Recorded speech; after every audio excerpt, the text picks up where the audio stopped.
Right. All right. Let's do this thing. It's lunch therapy. Let's get this thing going.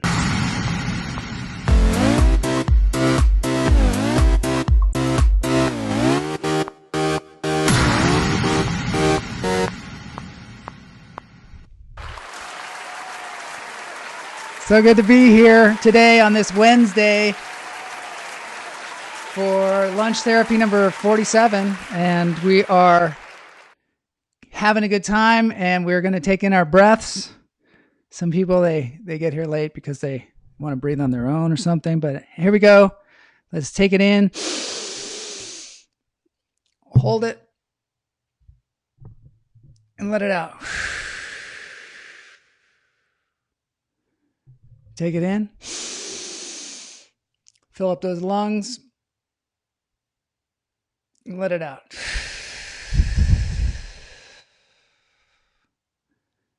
And take in some oxygen here. And let it out.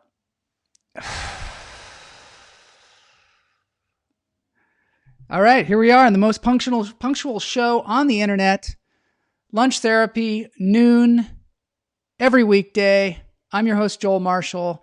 This is a space where we don't get all into the quarantine. We don't get all into the virus stuff. We just make a space where we can take a little bit of time to breathe, have fun, do some make some fun, make some laughs, look at some fun stuff. There is a chat room. When I say chat room, I mean like on Facebook, you can comment. I can see it. I post it sometimes. YouTube has comments. You can chat in there as well. And there's also Periscope and Twitch. And Twitch is where it's at, man. There's some comments that come in. I never know what they're going to be like. Here's one right here. How many t-shirts do you have? It's a question from Ganell. The question is, I don't know. I mean, the answer is I don't know. I got a lot of t-shirts. Today we're wearing Slob 90X. Thanks for bringing that up, because Slob 90X is our sponsor. They are sponsoring us. Joel, you're the reason I get out of bed at 11:55 every morning. Thanks, Jay Gaffney. That's the mission. Get us out of bed. Get us out of bed and moving and breathing. And so our sponsor, Slob 90X, Slob stands for slow, lazy, ordinary body. You know, if you've been doing a lot of diets and working out and trying really hard to get fit, but you're kind of over it. You're kind of over it. You need a break. You need something else, maybe not give yourself such a hard time anymore. Slob 90X is the program for you. It's extreme home laziness. And I've got Ronnie McDonough here queued up to talk to you for a short time about something called Blobvana. I don't know if you know about Blobvana. It's kind of a mythical thing, but here he is, the man, the legend, the creator of Slob 90X, Ronnie McDonough.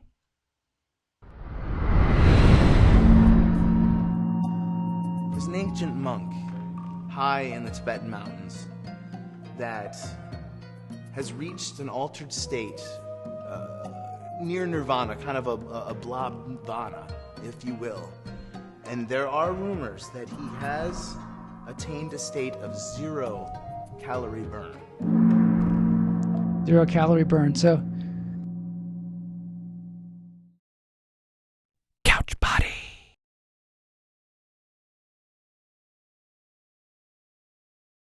And Jay and Mulva, I believe that might be the program for you. Slob 90X. It's a start. You can start with Slob 90X and you can move on to other, maybe more active things if you want. Always good to stay in shape. But if you're looking for the slow, ordinary, lazy body, this is the place to go. Slob 90X. You can go to slob90x.com. There are t-shirts and there are t-shirts and there are t-shirts and there are also donuts, pictures of donuts at least, and some other fun videos. Speaking of fun videos, today we are going to take a look at another webcam, because I found a really good one for you guys today. It is pandas in China. It is a webcam where we can watch live pandas just frolicking about. And it's not like they're hiding, like they're hiding in places. They're actually just there, just frolicking about. So let's take a look. So here we are with the panda cam. If that doesn't get you. Panda playing with its cub. Hey, get off of me. What? Get off of my face. Just, these kids. Come on, get out. Just let me get up. Let me get up. What? Will you stop biting my mouth? Jeez, I'm gonna wear him like a hat. I'm gonna wear you like a hat. Why did I have kids at this age? I should have had them earlier, because I don't have the energy for this thing. Kid, get off! Get off me now. Oh, there we go. I'm gonna wear you like a hat. I'm gonna wear you like a hat. I'm gonna wear you like a hat. I'm gonna wear you. Stop it, Dad! Stop! Stop hugging me. Let's wrestle. Let's wrestle. You know, son, I was a champion state wrestler back at Woodway High School, and so you got to watch out, because I'm gonna just take you down any second here. Ow, ow! Stop biting my neck! Stop biting my neck! Stop biting my neck! So yeah, so that was kind of fun. I mean, I like going to the live webcams, just to kind of get, because we're stuck inside. I know, yeah, it's a fact. And so getting out there, seeing what's going on out in the world. Obviously, the pandas are not social distancing, I guess. Don't know why that is. Don't know why. Probably because they're quarantined in their own little thing. And you gotta have some skin on skin contact, some fur on fur contact, and so it's good to see it out there. And it's good to get out of bed. So the next thing that I want to show you guys, which is always just makes me feel fantastic. And we've had some of these on here before. It is news bloopers. News bloopers, because news bloopers, news is just so serious, right? And so when the people screw up, it's like comedy gold. So this is from a channel called Funny Local News, and I've taken out just a few really good ones here for you to enjoy. So enjoy along with me. DD Mangudu. Once it's turned on, the sign will spell out Deli Cat Essen. Deli Cat Essen. The ground is now good to say. Oh, you've been joined by a beautiful lady. It's a man, actually, Derek. It's a man, actually, Derek. For more bodily functions Not a in the news beautiful this lady. morning. The next time you pass gas, make sure no police are around. A man in West Virginia faces assault charges after police say he passed gas and handed She just starts losing it. I mean, don't laugh. I love the man this. was already arrested for DUI. According to police report of St. Cruz. I can't even get through this. He passed the gas so loudly the officer said it was, quote, very odorous and created contact of an insulting or provoking nature. Do you think they just mess with each other in these news things? Do you think they provide a copy that's just ridiculous? I don't know, but it seems like a lot of fun being a newscaster. Very odorous. And Hugh Janus, turning 10. We'd mentioned Hugh Janus. I'm sorry. What? I'm sorry. It's one of those. It's one of those. I totally fell for it, didn't I? Wishing happy birthday to Hugh Janus. You're right. I think it was a trick name. You're right. It's totally right. I think you're right. I think it's one of those. Who asked for that shout out? Who asked for it? I'm going to go back and look. You? Yeah. Who asked for Exactly. I'll have to go back and look. Maybe it's legit and I have a sick mind, but that's the way it Janus. came across. Hopefully there's not a Janus. 10-year-old really with that name out there. It's funny. It's funny in a ridiculous sort A of way. British man who took on a there's goat's this eye view of the world has been rewarded for his efforts. Because we're all Don't completely trapped inside our own. Don't tell my wife about this, because if you can go live with the goats, she'll probably do it. She loves animals so much. Stuff up. Thomas Thwaites She'll get some had a set of stilts. prosthetic legs built and spent 3 days living among goats in the He has that Alps. GoPro on his He head. did it because Then she just starts cracking up. and he says it was fascinating. A little bizarre, though. Thwaites co-won an Goat's eye view. IG Nobel Prize for Biology Yeah. with another man like who it. tried living as several different animals. The IG Nobel Awards. This lady can't handle The it. IG Nobel Awards honor research that may seem bizarre or amusing, but actually provokes thought. Kevin O'Shea. Don't watch the video. You try and read that stuff. And then there's this last one. This is just... Tom Duncan.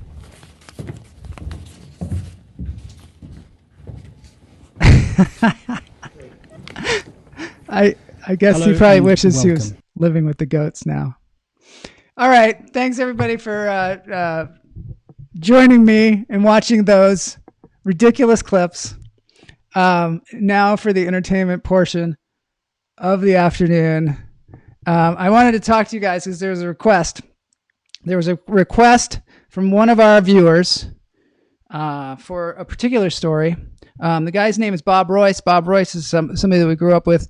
And he wanted to hear about the time that we got in a fight on the internet in 1983. So this is a story about modems. And I know you guys, you got to get yourself a modem. So one of my viewers said, "What is a modem anyway? What are you talking about modems? And what is a modem? I never heard of a modem before." And I said to her, "You're soaking in it." Because a modem is the thing that allows us to communicate, all the different computers to talk to one another. And without the modems, we wouldn't be doing any of this.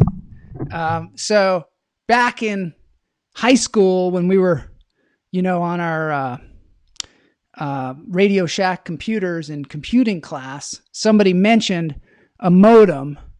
And John Gould, of course, stood up and said, "I'm going to get myself a modem." Todd Lee, we are going to get back to Alaska. We are going to get back to Alaska. You better believe it. But right now we're talking about modems. He stood up and said, "I'm going to get myself a modem."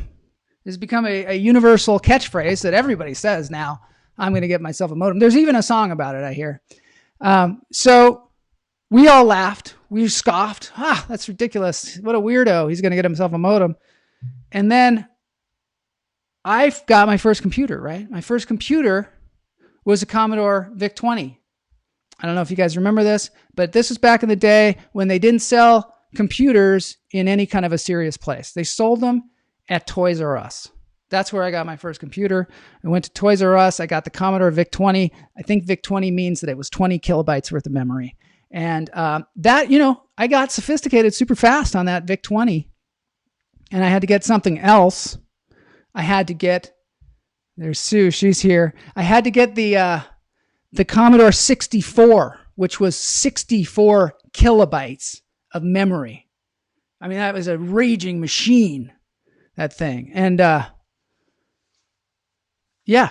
so I'm talking about, Jay, I just want to say I am talking about my modem operandi. That's where we are. We're into the modem operandi. So I needed the Commodore 64. I needed it badly. I needed it desperately. And at this time, Seattle was very known for its customer service. We had Starbucks and we had Nordstrom's. All these were just kind of budding companies. And there's a story about Nordstrom's where somebody came back and tried and returned an old tire to Nordstrom's. I don't know if you guys have heard this story before. Returned an old tire. And rather than saying, "Hey, this is the clothing department, we don't sell old tires," they just figured out how much it cost and they doled out the money. So knowing that, I put my Commodore VIC-20 into a bag, a paper bag, and I went back to Toys R Us and I said, I want the Commodore 64. I need to return this. And they didn't even bat an eye. And Paul Barbano was just laughing. He was just laughing because he's like, there's no way they're going to take that back. It's in a paper bag. What the hell are you doing? But no, they took it back. And then I was able to purchase the Commodore 64. But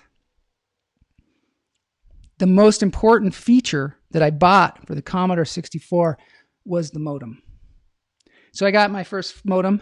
So a few years back, my friend Jeff Lohman, whom you've seen on the show many times, he was coming here from Thailand or some exotic place. I think he had stopped off at his parents, and he was coming to visit me in Los Angeles. And he called me on the way in, and he said, Joel, I got a present for you. And I was like, I immediately said, is it a Commodore 64 modem in the original box? Jeff will attest to this. And he said, as a matter of fact, it is. And I still have it. It's right here. This is the Commodore VIC-20 modem in the original box. I took a picture of it so that you can, really take a gander at it. But one of the things that was really important at the time was we had to find a phone like the one in the picture. You see, the one in the picture has a detachable handset that you have to plug into the modem. You have to plug it in.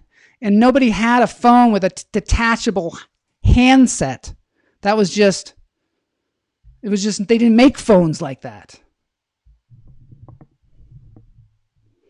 So we had to go all over town. We had to get our parents to drive us all over town looking for the phone with the detachable handset. And we found one that was red. So it was like this red phone. And we had to actually dial and then detach the handset and then plug it into the modem. And then it would do that thing.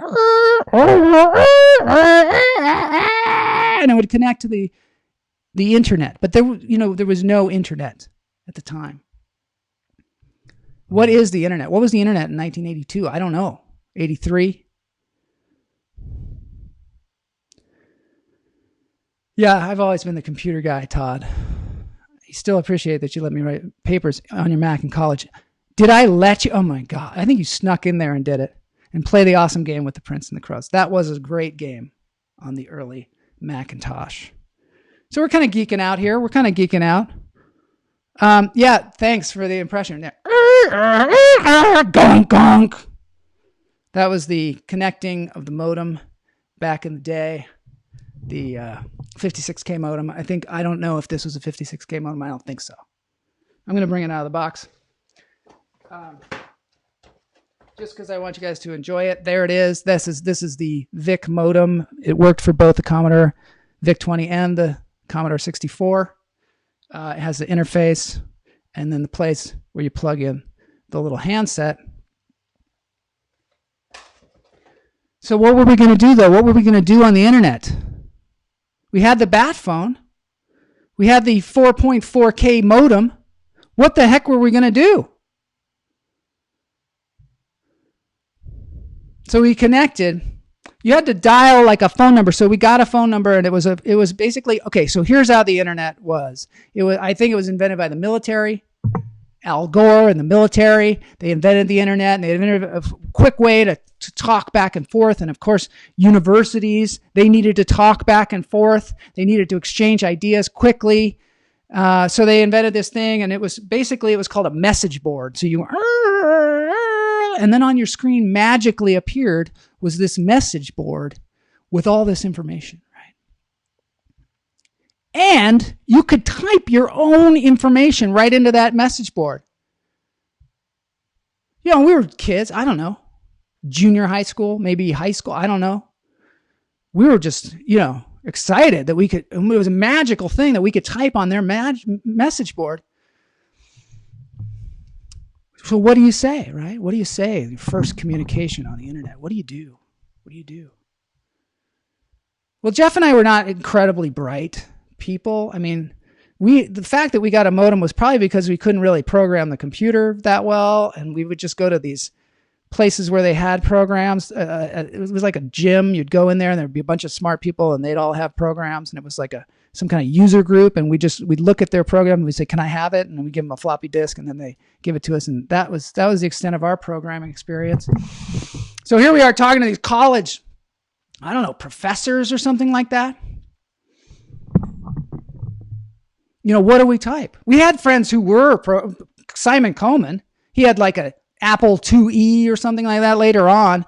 And he programmed that thing right into a job at Microsoft. He's retired now, Simon Coleman. Brilliant. But us, we would go over to Simon Coleman's. We'd be like, how can we swear on this thing? Because it could talk. His computer could talk and you could type in, but it wouldn't say curse words. So we had to figure out, we had to type FAAAAAQ.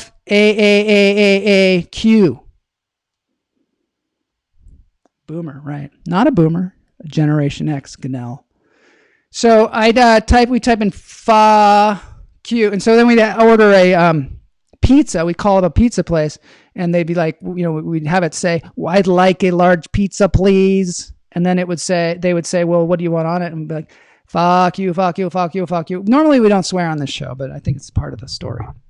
So Jeff and I are on the message board just years before the pizza ordering. And we decide to type as many expletives as we can, as many foul words as we can think of. And the weird thing about it is we got a response back. Suddenly the cursor starts moving and it says KM1 : and somebody starts typing. And you have to understand, this is like a miracle. We were communicating through this like thing, and he types in, foul language is a weak mind trying to express itself.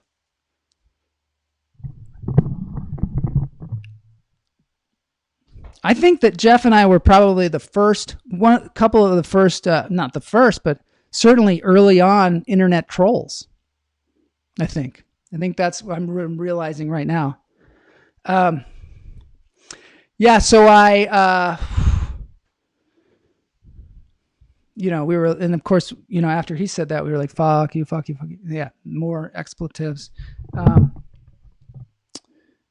I hope this doesn't get me kicked off Facebook or something like that. It's just part of the story, right? It's just part of the story. So then, we thought that the guy was going to go away, but instead he said, KM1 said, hey, you want to fight? And we were like, yeah, we want to fight. And he said, meet me downtown at the last exit. And we were like, what's the last exit? Was like a coffee shop down in the U District. And this guy was going to fight.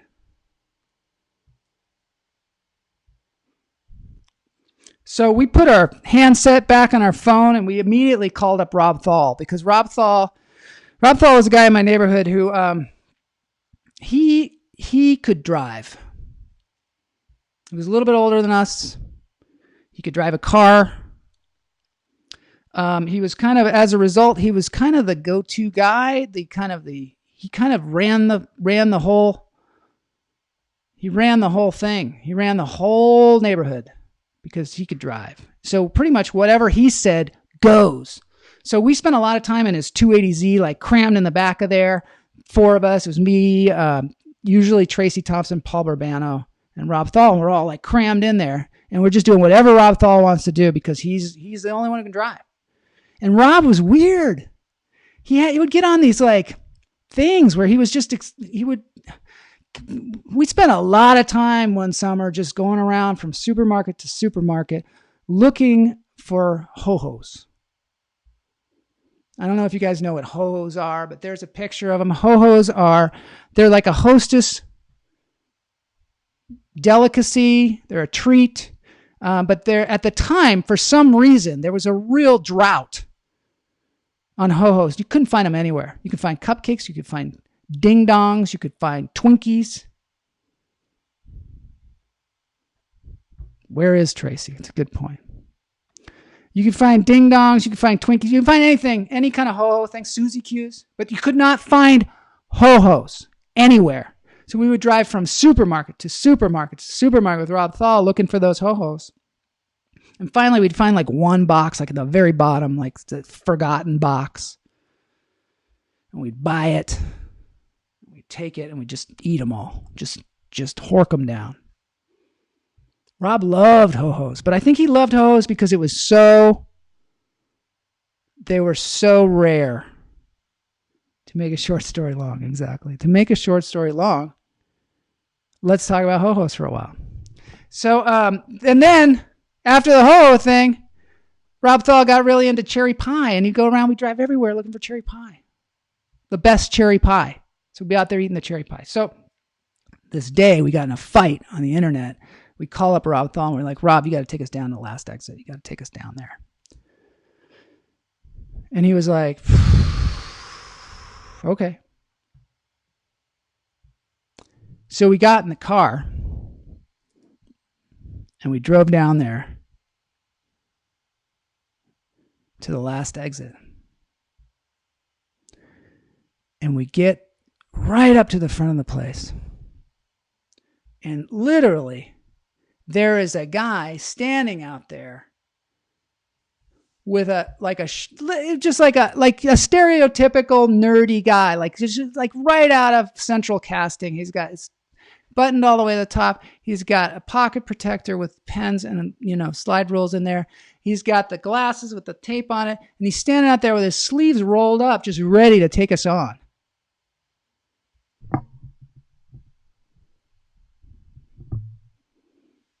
And there are 4 of us and 1 of him. And we're just, So we pull up, we see the guy. And in true troll fashion, we took off. We drove away. And we went and got some cherry pie. And maybe found some ho-hos. I mean, we were not fighters, right? I was never a fighter. 5G, I cheese Batman. 5G. We didn't have 5G. But 5G is coming. 5G is coming. There's like some weird thing out there on the internet where everybody's talking about 5G like it's like the next, like Jesus is coming. Well, I mean, I don't even know if 5G is actually a thing, right? My mom was even talking to me about 5G. I Cheese Batman. This is good. This is great.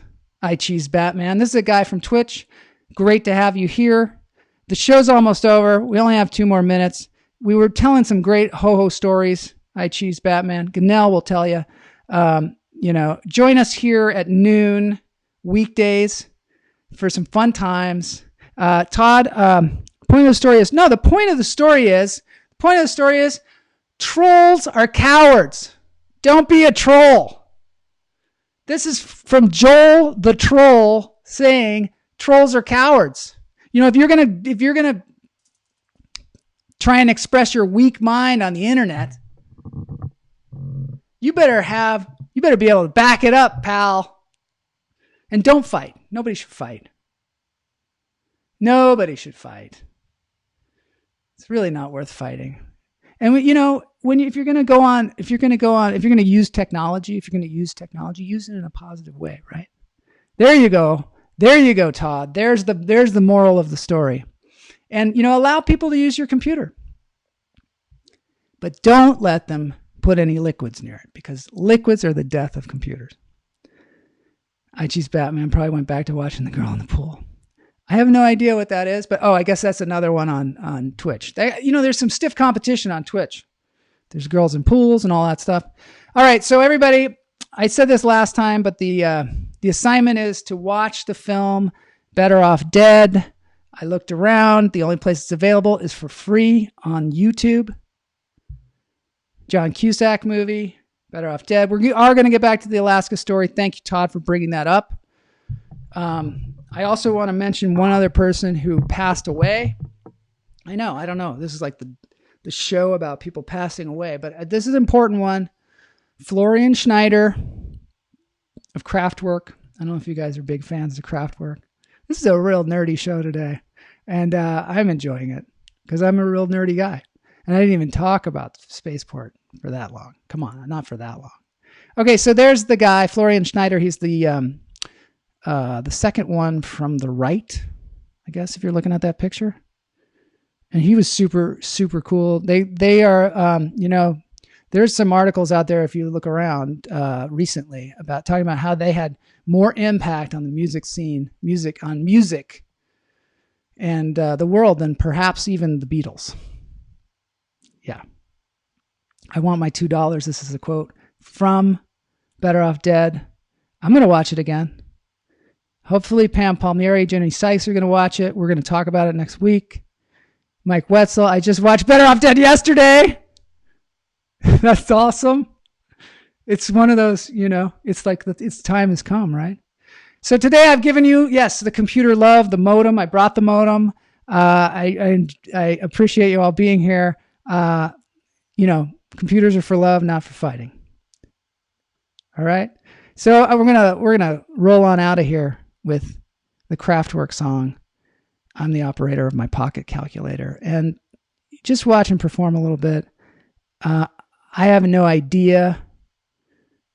Mary Marks just watched Better Off Dead. I have no idea how they got to be the way they are, these Kraftwerk guys, but they're playing these instruments. Let's just get into it.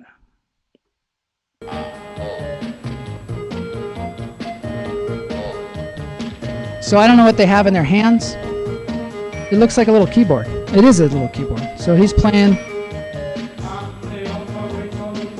I'm the operator of my pocket calculator.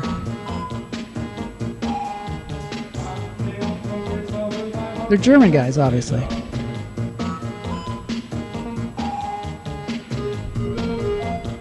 And then that guy, I mean, I don't know. It's probably some kind of weird instrument. He's different though. He's starting to smile even. I am adding and subtracting. And then that guy's just hitting his with a stick. I don't know. What's great too is he eventually lets the crowd play his pocket calculator for a little while.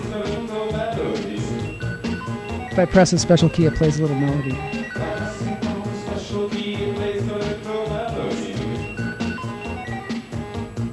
I think that's Florian Schneider there, but maybe somebody can correct me.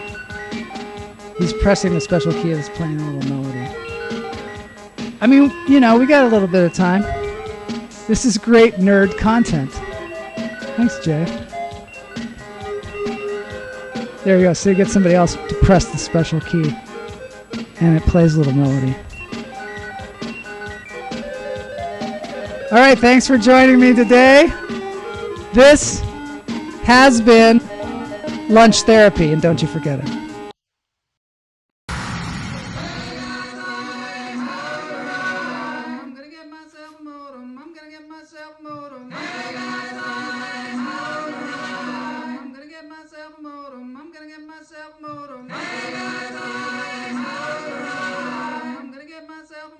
I'm gonna get myself a modem.